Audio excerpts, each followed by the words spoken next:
probably rich in nutrients, minerals probably. And an incredibly advanced civilization, I think, would work out some system of mining those rings for all the minerals that are up there and utilizing them. Because space is filled with wealth, energies of all kinds. They never have to dig another hole in the ground like we do down here. Space is filled with energy. This is 2,000 miles long, and here on this end there seems to be something like an exhaust or a flare of energy of some kind. It's probably a result of engines of some type inside this thing. But whatever it's doing, it's there, and it's a recognition and a representation of an advanced intelligence. And that's one of the things they don't want you to know, that we are confronting and relating with an intelligence that's so far beyond our own. We're looking at and talking about what's known as a Type 2 civilization. Now, for your own interest, I suspect most of you suspect this, that you are all members of a 0-0 type civilization. Beyond us, hopefully in a century or two, we might become a Type 1. But this is a representation of a Type 2 civilization. And Michio Kaku, the famous Japanese-American physicist in New York, has put out this concept about Type 0, 1, 2, 3, and 4 of the kind of advanced cultures and civilizations we will probably meet out there. Well, in probably meet out there, we've already met them. They're here. They're in our midst. So, I think I brought about 15 or 20 of these pictures, but I simply had no time. I don't have the time to show them all. So I've shown a few here, and I think I've piqued your curiosity. And I think most of you are pretty bright people, and you know you've been conned. You know you've been lied to. You're not fools. And I think you know who you are and why you're here and where you're going.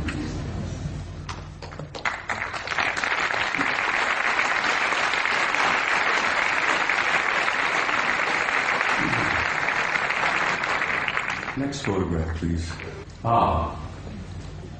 This is a photograph taken by our Mariner space vehicle that we launched back a number of years ago. This is a picture of a facility on the surface of Mars. Now, this facility is located on the equator, and it's on the surface.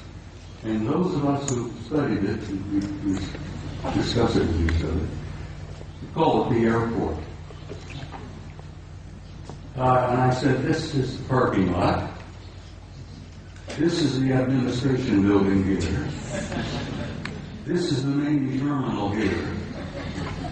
And I imagine it's a pretty busy facility, you know, ships coming and going. But it's not an airport, it's very likely a spaceport. It is on the surface and it's on the equator of Mars. And if you're ever interested in launching a vehicle from a planet, you put it on the equator and you take advantage of the rotation of the planet to assist in the launching of your vehicle.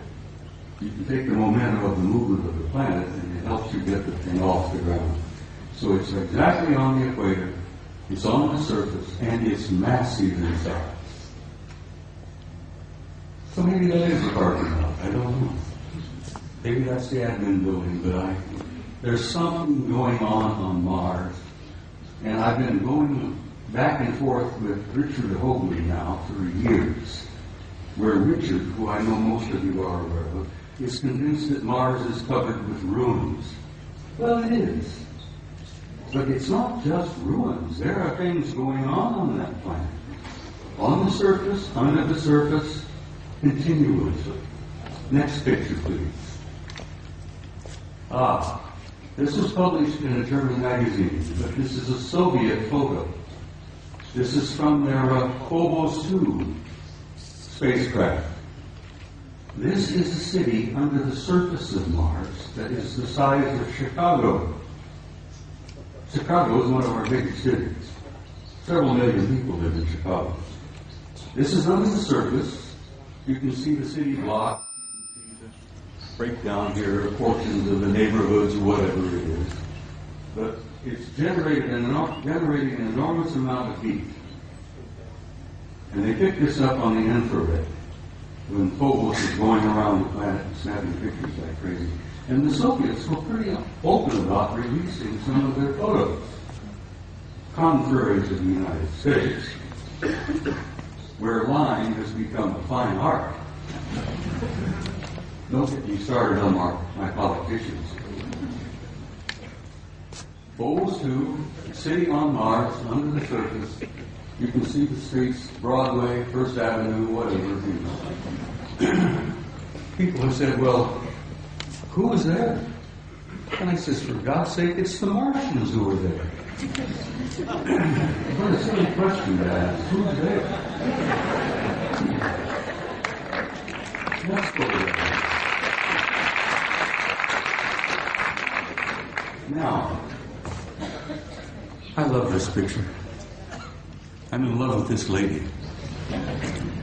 Your ancestors and mine called her Gaia. She was feminine. She was a goddess. She was sacred. This beautiful lady has a respiratory system.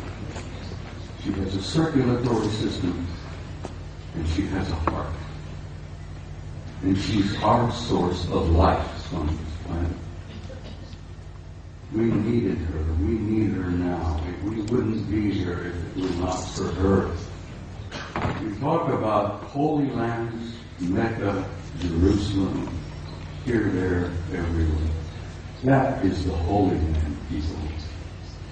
That beloved planet that we are home.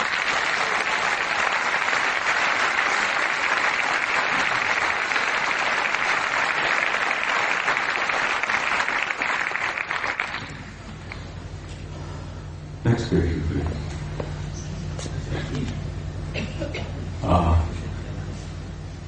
I spoke to you earlier about the fact that your grandchildren and great-grandchildren and so on, the generations yet to come, have a destiny in the stars.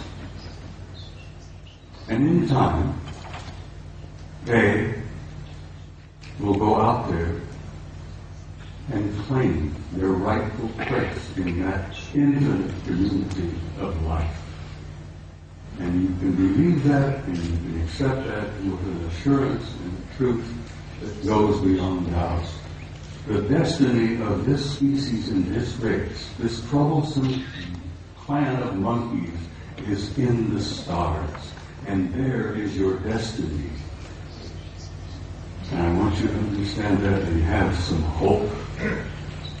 And don't get depressed, because you're going to be undergoing some very difficult times in the few years yet ahead. We're going through this transition, this transformation, this transcendent transformation into another species, into another race.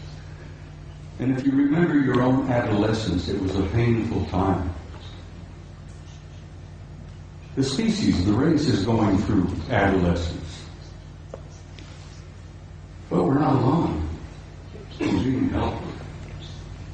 We have family out there that's helping us. And they've been helping us for a long time. They've been trying to encourage us and nourish us and try to point the right direction for us to go. Because we are troublesome adolescent children. And we are going through that transformation. But my point is that there is no doubt about the inevitable destiny and truth of the human race.